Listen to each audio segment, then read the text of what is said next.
नमामि संस्कृतम मीमांसा संस्कृत प्लेटफॉर्म पर आप सभी लोगों का स्वागत है। दोस्तों, हमने मीमांसा प्लेटफॉर्म पर यह एक सीरीज प्रारंभ की है जो मूलतः यूपीएससी संस्कृत ऑप्शनल से संबंधित है।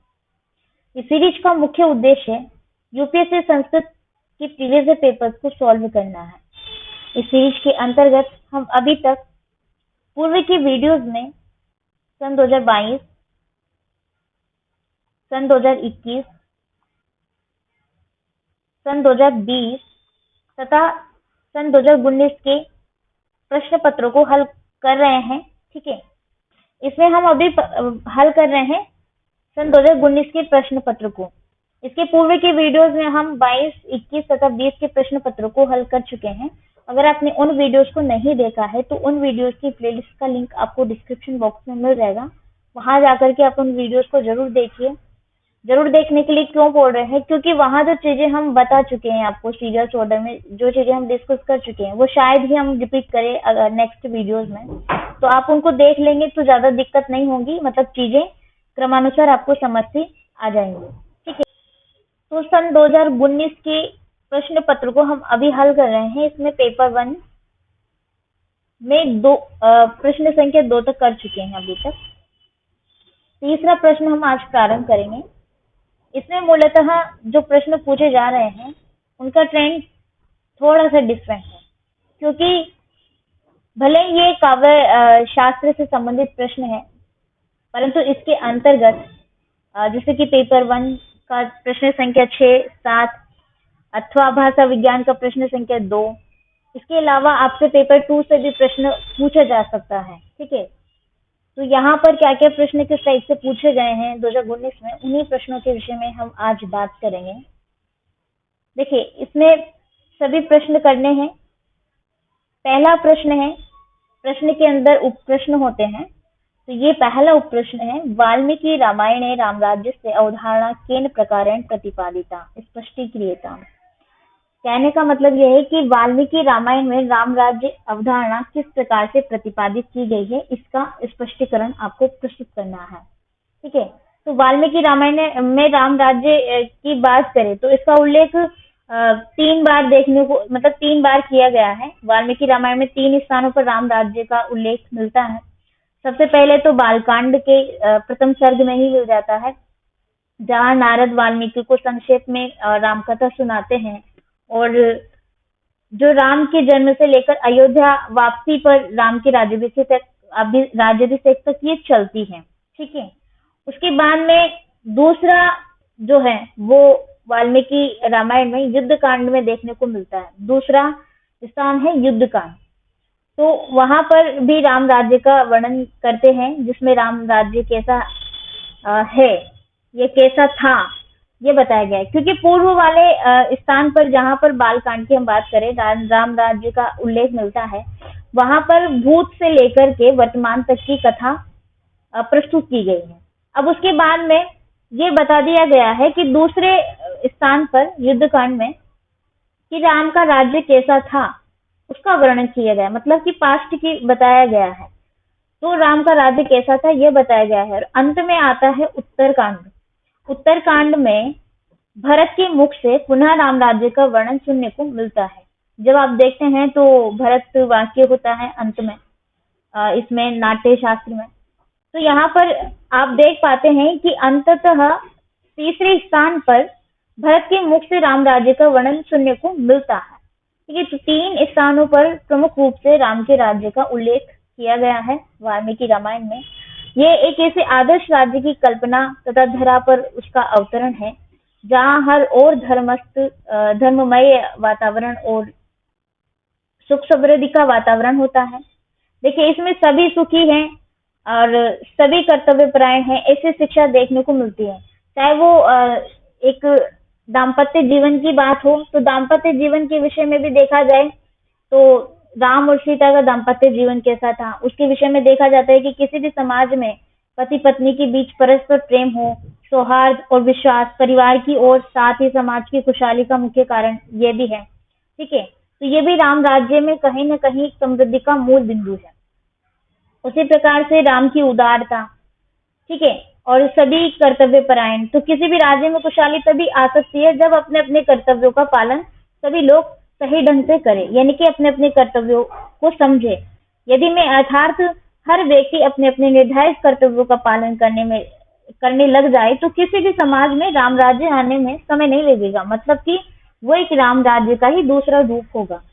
ठीक है, तो इसमें बहुत सारे मूल बिंदु आपको देखने को मिलेंगे, जैसे कि दाम्पत्य प्रेम हो गया, और राम की उदारता हो गई, नैतिक उत्कृष्टता हो गई, कर्तव्य परायणता हो गई। ठीक है, और ये सारी चीजें आपको इसमें देखने को मिलेंगी, तो उन्हीं का उल्लेख आपको पॉइंट टू पॉइंट वाइज करना है।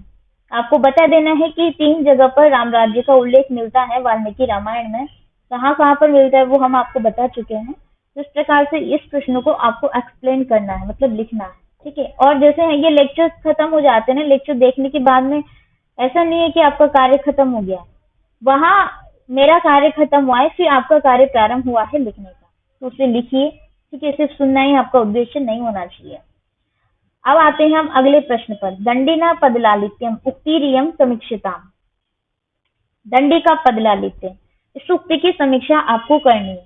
ठीक है, ये प्रश्न पहले भी कई बार पूछा जा चुका है और मैं इसको क्लासेस के दौरान भी हल करवा चुकी हूँ। और इसके पूर्व में जैसा कि मैंने आपको बताया 2022, 21 तथा 20 के प्रश्न पत्रों में भी ये पूछा गया है। तो वहां पर आपको किसी भी प्रश्न पत्र में आप देखेंगे तो दंडिना पदलालित्यम नाम से ये मिल जाएगा। ठीक है, तो कोई नया प्रश्न नहीं है, जैसा मैं आपको कई बार बताया भी है, मैंने पर्सनली भी बताया है कि प्रश्न रिपीटेड है, मतलब कि प्रीवियस ईयर के प्रश्न रिपीट होते ही हैं, स्टैटिक सब्जेक्ट है। ठीक है, तो यहाँ पर दंडिना पदलालित्यम, अब जैसे कि उपमा कालिदास से भार व्यर्थ गौरवम दंडिना पदलालित्यम माघे संति त्रियुगुण, यानी कि महाकवि कालिदास जिस प्रकार से उपमा में सिद्धस्त है या उपमा में उनकी ख्याति देखने को मिलती है, भारवी का अर्थ गौरव प्रसिद्ध है, उसी प्रकार से दंडी का जो पदलालित्य है वो भी मतलब देखने को मिलता है। तो पदलालित्य के रूप में बात की जाती है, जब जब भी पदलालित्य की बात की जाए तो वहां पर दंडी का नाम अक्सर आ ही जाया करता है। ठीक है, तो इस प्रकार से आप बता सकते हैं दंडी के पदलालित्य के विषय में और इनके पदों के विषय में कि किस प्रकार से इनके पद देखने को मिलते हैं।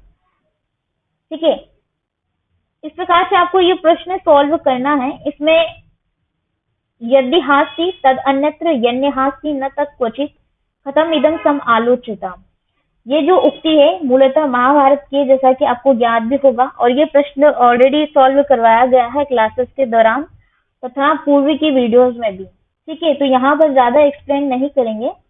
यदि हास्ति तदन्यत्र यन्य हास्ति न तत् क्वचित, अर्थात जो विषय इस ग्रंथ में वर्णित है, अर्थात महाभारत में वर्णित है, वही अन्यत्र भी है, यानी कि सभी जगह वो अवेलेबल है।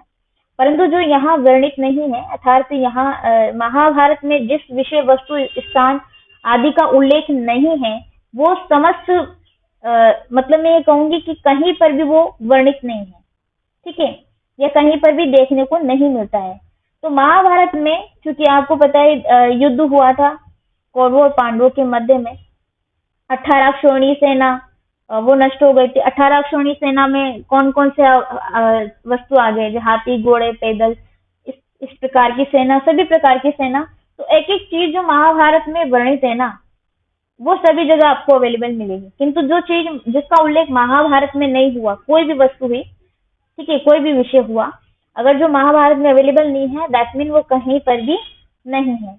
और महाभारत केवल युद्ध की ही कथा नहीं है, इसका मतलब ये है कि इसमें सिर्फ युद्ध ही नहीं हुआ था, प्रत्युत अनेक विद्या शाखाओं का एक मूल उद्गम भी है। इससे कहीं सारे ग्रंथों की रचनाएं की गई बाद में। ठीक है, आपको ज्ञात भी होगा, देखने को मिलता है संस्कृत साहित्य में। जैसे इसमें आपको पता है भगवान श्री कृष्ण के मुख से निकली श्रीमद् भगवत गीता, ठीक है, वो भी आपको देखने को मिलती है। तो इस प्रकार से ये महाभारत की खासियत है। और ये उक्ति तो प्रसिद्ध है ही से ही बड़ी, यदि हास्ति तद अन्यत्र यन्य हास्ति न तत् क्वचित, कि जो महाभारत में देखने को मिलता है वो समस्त भारतवर्ष में आपको मिल जाएगा, किंतु जो महाभारत में नहीं है वो अन्यत्र भी नहीं है। ठीक है, कोई भी हुई, कोई भी वस्तु हो सकती है, गदा, हाथी, घोड़ा, ठीक है, सारी चीजें जितनी भी हैं वो। नेक्स्ट प्रश्न है संस्कृत चंपू काव्य से उत्पत्ति विकासयोः चर्चा विधेयः। संस्कृत चंपू काव्य की उत्पत्ति और विकास इसके विषय में आपको बताना है। संस्कृत के चंपू काव्य की उत्पत्ति कब हुई थी और इसका विकास कैसे हुआ। तो देखिए, संस्कृत साहित्य में गद्य तथा पद्य काव्य के अतिरिक्त दोनों का जो मिश्रण रूप है उसको हम चंपू काव्य नाम देते हैं, यानी कि चंपू शैली का वो काव्य होता है। ठीक है, तो चंपू काव्य का उदय किन किन चीजों से होता है, मूलतः गद्य और पद्य के मिश्रण से। यद्यपि ये स्वरूप नीति कथाओं के समान गद्य और पद्य से समन्वित होता है, किंतु नीति कथाओं और चंपू में मौलिक अंतर देखने को मिलता है। और वो मौलिक अंतर क्या है, चंपू जो है वो मूलतः एक क्या है, काव्य है। तो चंपू एक काव्य है। ठीक है, ये कोई नीति कथाओं के अंतर्गत आने वाला कोई विषय नहीं है। चंपू एक काव्य है, अलग है, जिसमें कवि द्वारा मतलब कवि अलंकरण के सभी साधनों का प्रयोग करता है। एक और इसमें गद्य काव्य का सौंदर्य होता है, तो दूसरी ओर महाकाव्य में पाई जाने वाले श्लोकों के समान अलंकृत पद्य भी रहते हैं। तो गद्य भी है इसमें और अलंकृत पद्य भी है, सर्गबद्ध है। ठीक है, इस प्रकार से, तो इस प्रकार से चंपू काव्य होता है। बाह्य सौंदर्य इसमें मुख्य होता है और कवि की कला का चमत्कार रहता है। विषय वस्तु की प्रधानता नहीं रहती, क्योंकि इसका उद्देश्य काव्यगत आनंद देना है। ठीक है, तो इस प्रकार से इसके विषय में देखिए, गद्य और पद्य दोनों का उत्कर्ष इसमें वर्तमान में रहता है। जैसे कि कहा भी गया है कि गद्य पद्यमयम काव्यम चंपूरित्यभिधीयते। चंपू काव्य को गद्य काव्य के समान ही उच्छ्वासों में विभक्त किया जाता है। ठीक है, उच्छ्वासों में विभक्त का मतलब है कि जैसे जैसे कोई अध्याय कोई ग्रंथ है वो चैप्टर्स अथवा सर्गों में विभक्त होता है, उसी प्रकार से एक चंपू काव्य जो है उच्छ्वासों में विभक्त होता है। ठीक है, और गद्य के समान, गद्य रचना के समान। तो इससे आपको ये तो ज्ञात हो ही गया होगा कि चंपू काव्य की उत्पत्ति कैसे हुई थी। गद्य और पद्य के मिश्रण से इसकी उत्पत्ति होती है या उदय हुआ है। ठीक है, और चंपू काव्य भी जो है उच्छ्वासों में विभक्त होता है, जिस प्रकार से गद्य काव्य होता है। अब इसके विकास की अगर हम बात करें तो मूलतः आगे आपको नल चंपू, ठीक है, मदाल चंपू, रामायण चंपू इत्यादि अनेक प्रकार के चंपू देखने को मिलेंगे। सर्वप्रथम का जो चंपू है वो है नल चंपू। ठीक है, नल चंपू और मदाल चंपू ये दोनों त्रिविक्रम भट्ट द्वारा लिखे गए चंपू काव्य हैं। इनका काल 10वीं शताब्दी ईस्वी के पूर्वार्ध का रहा है। ठीक है, ऐसा माना जाता है। और जो त्रिविक्रम भट्ट हैं, राष्ट्रकूट नरेश इंद्रराज के संरक्षण में रहे थे और उसी दौरान उन्होंने ये नल चंपू तथा मदाल चंपू की रचना की थी। ठीक है, तो इस रचना को, यानी कि नल चंपू की जो रचना है, इसको दमयंती कथा के नाम से भी जाना जाता है। इसमें नल और दमयंती की, क्योंकि इसमें क्या है कि नल और दमयंती की जो कथा है, प्रणय कथा, वो वर्णित है। ठीक है, इसमें 7 उच्छ्वास है। जैसा मैंने आपको बताया कि चंपू काव्य उच्छ्वासों में विभक्त होता है, तो नल चंपू में मूलतः 7 उच्छ्वास है। इसको दमयंती कथा के नाम से भी जानते हैं। ये रचना वैसे तो अपूर्ण प्रतीत होती है, अपूर्ण मानी जाती है, क्योंकि क्या है कि नल द्वारा दमयंती के निकट संदेश ले जाने तक की ही कथा इसमें वर्णित है। ठीक है, तो बाद में क्या हुआ ये कथा इसमें नहीं बताई गई है। ऐसा लगता है कि जैसे कोई अधूरी कथा हो, किंतु ये दोनों जो चंपू है, नल चंपू और मदाल चंपू, ये विक्रम भट्ट द्वारा रचित है, जो कि सब प्राचीन माने जाते हैं। उसके बाद में यशस्वी चंपू, उदय सुंदरी कथा, ठीक है, ये भी चंपू के अंतर्गत आता है। और रामायण चंपू जो कि बहुत ही प्रसिद्ध है, इसे चंपू रामायण भी कहते हैं। इसे मूलतः राजा भोज ने लिखा था, राजा भोज ने। ठीक है, राजा भोज ने रामायण चंपू की रचना की थी और उन्होंने केवल सुंदरकांड तक ही इसकी रचना की। युद्धकांड की रचना लक्ष्मण भट्ट ने की तथा उत्तरकांड की वेंकटराज ने की। फिर भोज का काल जो है, अगर इनके काल के विषय में, समय के विषय में बात की जाए तो 11वीं शताब्दी ईस्वी के पूर्वार्ध के रहे हैं। अब मैंने आपको बताया त्रिविक्रम भट्ट, तो ये 10वीं शताब्दी के पूर्वार्ध के रहे हैं।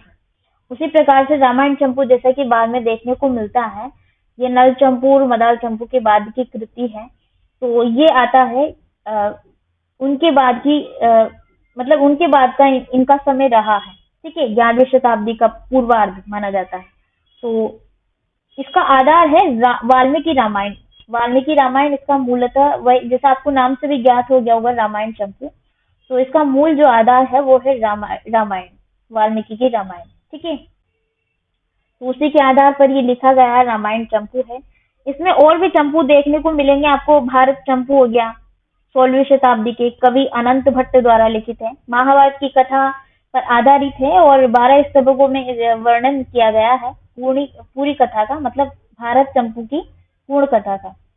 ठीक है, तो इस प्रकार से अनेक चंपू जब मतलब रचना प्रस्तुत की जाने लगी, पहले त्रिविक्रम भट्ट ने की, नल चंपू की, मदार चंपू की, फिर धीरे धीरे और अनेक प्रकार के चंपू लिखे गए, उदय सुंदरी। ठीक है, उदय सुंदरी कथा भी एक चंपू का उदाहरण है। यशस्वी रक्त चंपू, रामायण चंपू आया। तो इस प्रकार से अनेक चंपुओं का जो प्रादुर्भाव हुआ चंपू काव्य का, तो चंपू काव्य का इस तरीके से उद्भव हुआ, मतलब विकास हुआ।